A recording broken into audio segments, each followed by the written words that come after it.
Hi viewers, good morning to all. చాలా కాలం తర్వాత నేను మీ ముందుకు వచ్చాను. Welcome to Somashekar studies. ఈరోజు మనం ఎక్కువగా ట్రెండింగ్ అవుతున్న వీడియో ఏంటంటే నార్మలైజేషన్ గురించి. నార్మలైజేషన్ గురించి వెయిట్ చేస్తున్నాం. మనకు ప్రైమరీకి ఇచ్చారు, ప్రైమరీకి తర్వాత ఏమో ఫైనల్కి ఇచ్చారు. ప్రైమరీకి ఫైనల్కి చూసినట్లయితే చాలా డిఫరెన్స్ అనేది వచ్చేసింది. దాని మీద ఇప్పుడు చాలామంది మంగళగిరి వెళ్ళి వ్యక్తిగతంగా అడుగుతున్నారు. అయితే వాళ్ళ స్వార్థం అవ్వచ్చు, మన స్వార్థం అవ్వచ్చు. వాళ్ళు వ్యక్తిగతంగా అడిగినా మనకు కూడా పెరిగే అవకాశం ఉంది. యాడ్ స్కోర్ అయితే అందుకే పెరుగుతుంది, కానీ మిస్టేక్స్ ఏమైనా ఉంటే కనుక పెరిగే అవకాశం లేదు. ఎవరైతే వెళ్ళారో వాళ్ళకే పెరిగే అవకాశం ఉంటుంది, వాళ్ళ చుట్టూ వాళ్ళకి. సరే, మరి ముఖ్యంగా చెప్పేది ఏంటంటే, ఒక ఇంపార్టెంట్ న్యూస్ ఏంటంటే చెప్పదలుచుకున్నది ఏంటంటే, రాత్రి 10:30, 11 ఆ ప్రాంతంలో నేను చూసినప్పుడు వెబ్సైట్లోకి వెళ్ళి ఓపెన్ చేసినప్పుడు మనం మార్క్స్ మెమో పెట్టారండి. మార్క్స్ మెమో పెట్టింది.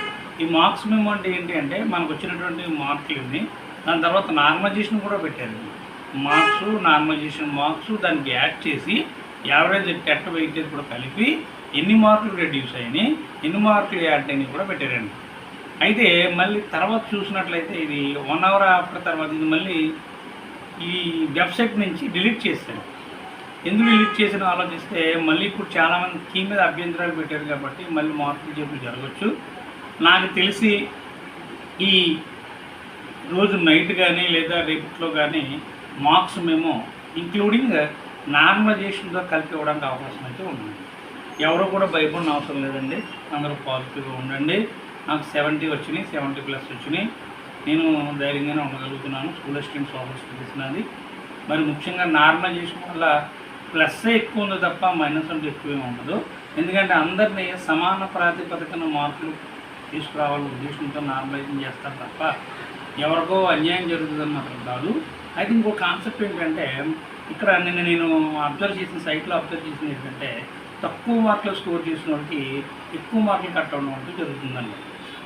ఒక ఆవిడకి 29 మార్క్స్ వస్తే 26 పాయింట్ చేంజ్ అలాగా మార్పు జరగడం జరిగిందండి. అంటే మార్కులు బట్టి యావరేజ్ ఉంటుంది. చాలామంది అనుకుంటున్నారు నార్మలైజేషన్ అంటే అందరికీ మార్కులు పెరిగిపోతాయి అనుకున్నారండి. అందరికీ మార్కులు పెరగవండి, అందరికీ సమానంగా మార్కులు పెరగవండి. ఆ మార్కులు వాళ్ళు సాధించే స్కోర్ని బట్టి మార్కులు తగ్గడం జరుగుతుంది తప్ప ఇది వ్యక్తికి మధ్య చాలా డిఫరెన్స్ ఉంటుంది. అబ్జర్వ్ చేయండి. మరి ముఖ్యంగా ఈ వీడియో ద్వారా నేను చెప్పదలుచుకుంది ఏంటంటే అన్నీ పాజిటివ్గా ఉంటాయండి. మీరు ఏమి కంగారు పడండి, అన్నీ పాజిటివ్గా ఉంటాయి. పోస్టులు ఎక్కువ ఉన్నాయి. ఎస్జిటిస్ అయితే చాలా సూపర్గా పోస్టులు ఉన్నాయి. అందరూ పాజిటివ్